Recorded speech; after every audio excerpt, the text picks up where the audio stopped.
Hi, this is Chuck back again with some more thoughts on my new Ender 3 printer by Creality. As you can see, I've switched color of the filament from black to orange, and I am now printing out the tool holder.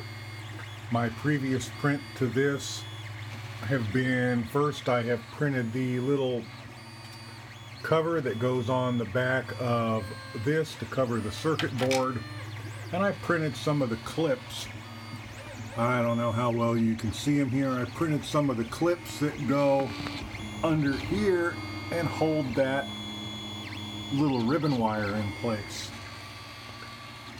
Now this printed really well, this cover, other than that freaky pattern it gave me on the bottom. Doesn't seem to affect its strength.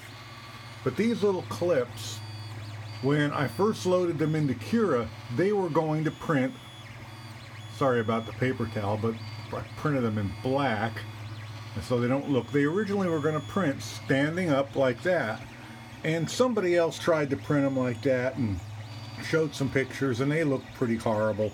So my first attempt was to print them like that. Now, had I fired up a half a dozen brain cells and thought about it for 30 seconds, I would have realized that that wasn't going to work very well, because this has to flex open that way in order to go over the rail. And that was going to line the layers, which are going to go like that, up with the direction it has to flex, and it would break. And guess what? The second I tried to pop them on, they broke. So I then used those aforementioned brain cells, and I printed them like that. Now they're great. I only used 2. I printed 3. They're strong. You can flex them. I even took one on and off, or off and back on, because I wanted to change the wire, the way it was holding it a little bit, and it didn't break. So they worked out really well. Now I'm trying to print this little tool holder that bolts up to the top and lets you put away these absolutely wonderful Chinese grade tools that came with the printer. Now let me talk about those for a minute. While I certainly appreciate the fact that Creality supplied tools to put it together with, do yourself a favor. Go yourself down to Harbor Freight and get yourself some real Chinese tools.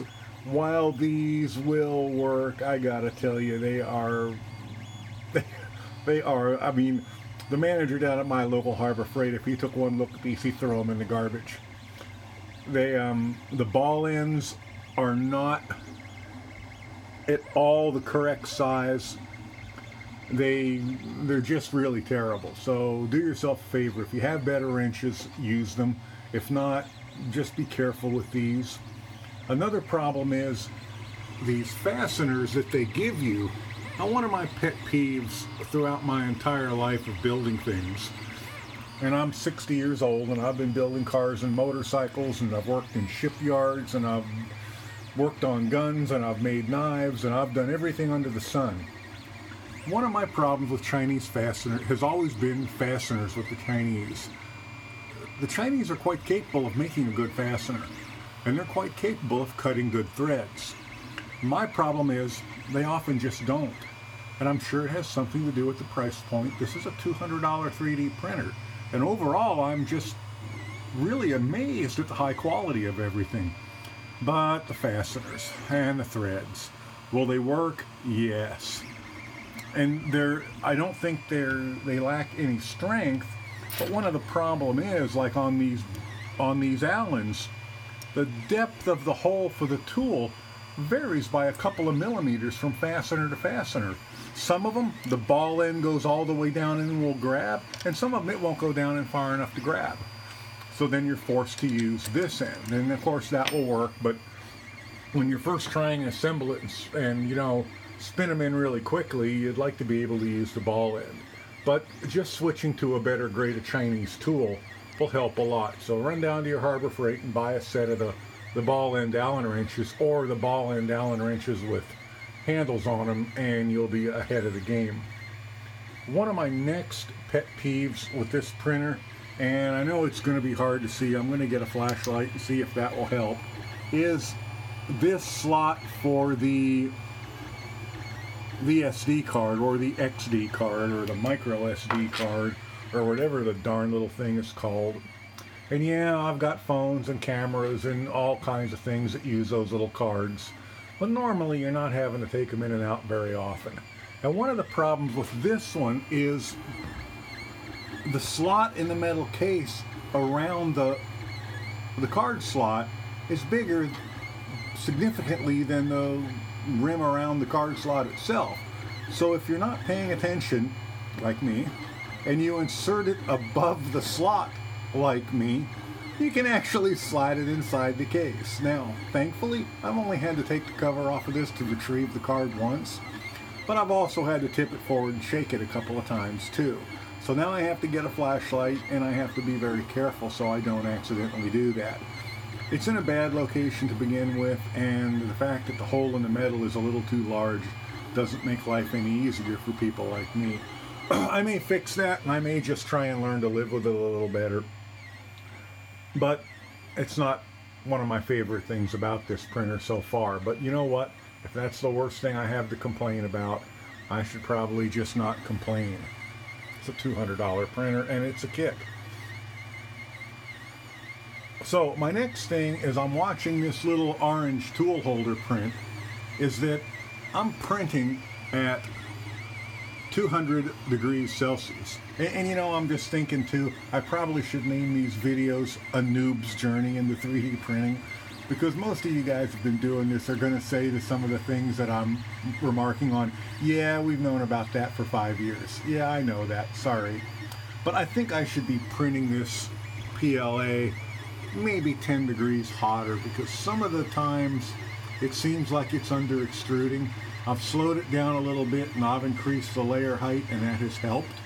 And Lord knows the glass bed has really helped. But I just think if I up the temperature from 200 to 210 or maybe to 215, that might help, and maybe up the retraction a little bit too. I'm going to have to play with some of those settings.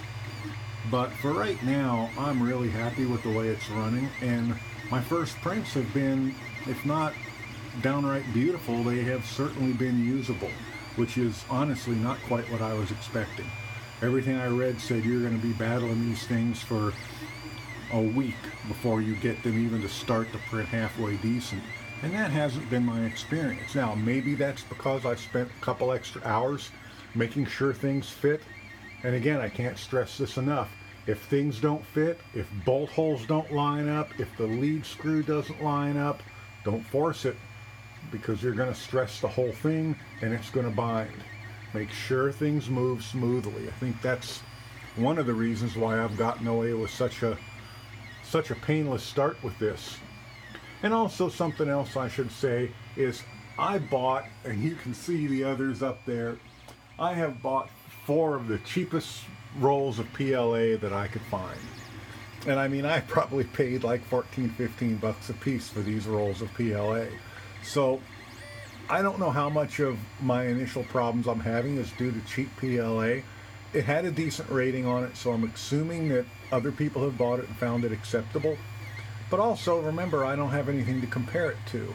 So when I finally start to feel like I've got a handle on this and all the settings, I will probably go ahead and pop for a $25 roll of filament and see if that improves me and the prints I'm getting above where I'm at now. Can't think of anything else for right now. This print's going along. It's been running for an hour and 32 minutes now. I haven't had a lot of the problems some other people have had with these. My stepper motors are barely warm to the touch. It doesn't matter which ones I try, they're just barely warm. If that was the temperature of my coffee, I'd probably take a sip and head to the microwave to heat it up. Really not having any other issues to speak of. So I will keep printing, and I'll keep making notes of what I want to tell you about, and if you have anything to tell me, please put them in the comments and I'll do my best to respond to it, and maybe we'll learn about this together, or maybe you can teach me something. Have a great day. Bye now.